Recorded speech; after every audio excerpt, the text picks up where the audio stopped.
Hello दोस्तों, स्वागत है आपका आपके अपने YouTube channel my exam files पर।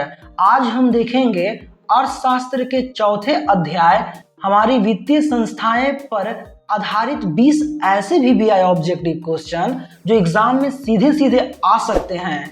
तो आज का आपका पहला सवाल है, गैर संस्थागत वित्त प्रदान करने वाला सबसे लोकप्रिय साधन है। आपका ऑप्शन है ए देसी बैंकर, बी महाजन, सी व्यापारी, डी सहकारी बैंक। आपका सही जवाब होगा बी महाजन।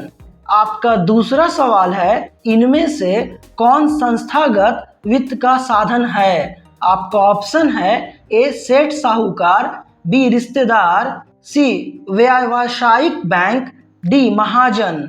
आपका सही जवाब होगा सी व्यावसायिक बैंक। आपका तीसरा सवाल है, भारत का केंद्रीय बैंक कौन है। आपका ऑप्शन है A reserve bank of India, B क्षेत्रीय ग्रामीण bank, C state bank of India, D Punjab national bank. आपका सही जवाब होगा A reserve bank of India. आपका चौथा सवाल है, दीर्घकालीन ऋण प्रदान करने वाली संस्था कौन सी है। आपका ऑप्शन है ए कृषक महाजन, बी भूमि विकास बैंक, सी प्राथमिक कृषि साख समिति, डी इनमें से कोई नहीं। आपका सही जवाब होगा बी भूमि विकास बैंक।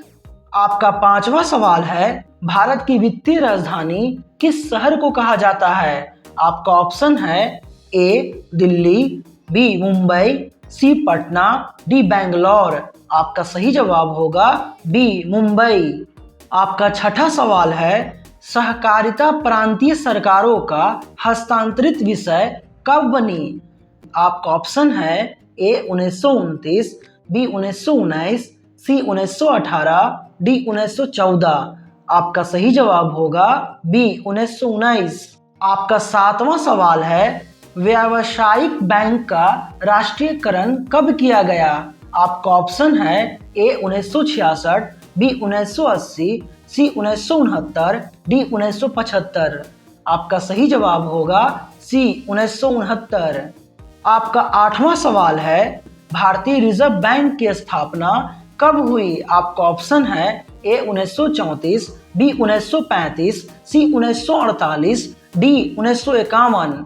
आपका सही जवाब होगा बी 1935। आपका नौवां सवाल है, नाबार्ड की स्थापना किस वर्ष हुई थी। आपका ऑप्शन है ए 1981, बी 1982, सी 1985, डी 1990।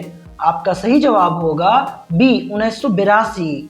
आपका 10वां सवाल है, स्वयं सहायता समूह में सदस्यों की संख्या समानतः होती है। आपका ऑप्शन है ए 100 से 200, बी हजारों में, सी 15 से 20, डी अनगिनत। आपका सही जवाब होगा सी 15 से 20।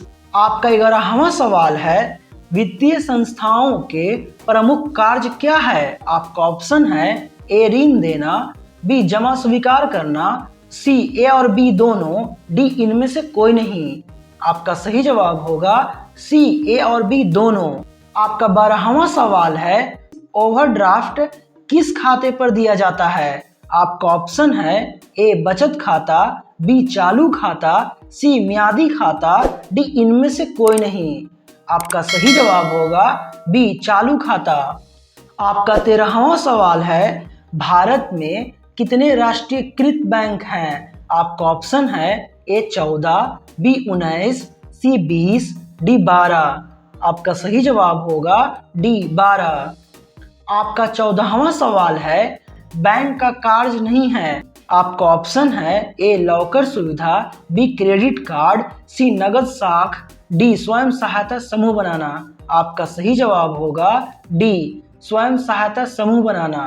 आपका 15वां सवाल है, भारतीय पूंजी बाजार किस प्रकार का वित्त उपलब्ध कराता है। आपका ऑप्शन है ए दीर्घकालीन, बी अल्पकालीन, सी मध्यकालीन, डी इनमें से कोई नहीं। आपका सही जवाब होगा ए दीर्घकालीन।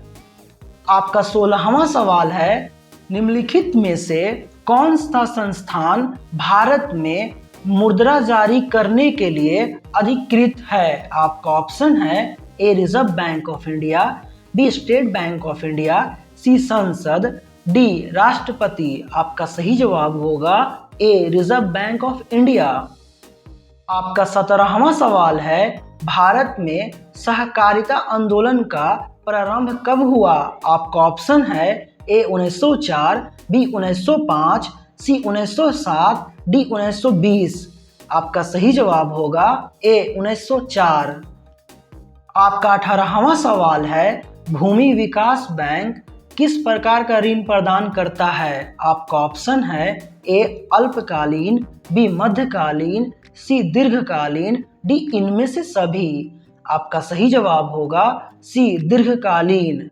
आपका 19वां सवाल है, सहकारी बैंक मुख्य रूप से किस क्षेत्र में काम करते हैं? आपका ऑप्शन है ए ग्रामीण क्षेत्र, बी शहरी क्षेत्र, सी औद्योगिक क्षेत्र, डी सभी क्षेत्र। आपका सही जवाब होगा ए ग्रामीण क्षेत्र। आपका 20वां सवाल है, रिजर्व बैंक ऑफ इंडिया का राष्ट्रीयकरण किस वर्ष हुआ था? आपका ऑप्शन है ए 1947, बी 1949, सी 1951, डी 1955। आपका सही जवाब होगा बी 1949। तो दोस्तों, ये थे हमारी वित्तीय संस्थाएं चैप्टर के सबसे महत्वपूर्ण ऑब्जेक्टिव प्रश्न।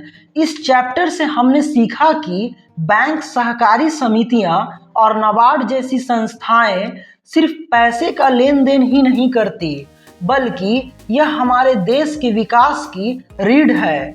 अगर यह वीडियो आपकी तैयारी में मददगार साबित हुआ तो वीडियो को लाइक करना ना भूलें। अपने सभी दोस्तों के साथ शेयर करें ताकि वे भी इन महत्वपूर्ण संस्थाओं के बारे में जान सकें, और माय एग्जाम फाइल्स चैनल को सब्सक्राइब जरूर कर लें।